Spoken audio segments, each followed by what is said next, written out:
દ્વારા શ્રીમદ ભાગવત કથાનું આયોજન કરવામાં આવ્યું। શ્રીમદ ભાગવત કથાના વ્યાસપીઠને પરમ પૂજ્ય શ્રી ગોપાલ કૃષ્ણ વ્યાસજી સુશોભિત કરશે। આપ ઉકાઈ પધાર્યા તે સમય શ્રી સુરેશભાઈ મહારાજ દ્વારા શ્રી ગોપાલ કૃષ્ણ વ્યાસજીનું ફૂલહારથી હાર્દિક સ્વાગત કરવામાં આવ્યું। શ્રીમદ ભાગવત કથાના પ્રથમ દિવસે ઉકાઈ શ્રી હરિહરેશ્વર મહાદેવ મંદિરથી ઉકાઈ મહિલા મંડળ ગ્રુપ દ્વારા કળશ અને મંગળપોથી યાત્રામાં ધામધૂમથી ડીજે સાથે ભગવાનના ગીતો સાથે રાસ ગરબા રમતી મહિલા મંડળ ગ્રુપ મોટી સંખ્યામાં પાથરડા સિદ્ધેશ્વર મહાદેવ મંદિરે એક સાથે પહોંચીને કથાની શરૂઆત કરવામાં આવી।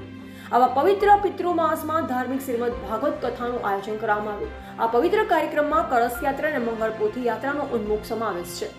આ શ્રીમદ ભાગવત કથાની આજથી શરૂઆત થઈ ગઈ છે અને આ શ્રીમદ ભાગવત કથા 9 દિવસ સુધી રાખવામાં આવી છે।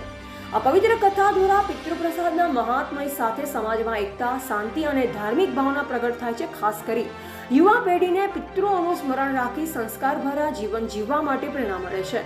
આ રીતે પવિત્ર પિતૃમાસમાં શ્રીમદ ભાગવત કથાનું આયોજન સમાજ માટે એક પ્રેરણા સ્થળ બની રહ્યું છે, જ્યાં ધાર્મિક અને સાંસ્કૃતિક ઉત્સાહને ઉજાગર કરે છે। રિપોર્ટર કાર્તિક વડવી,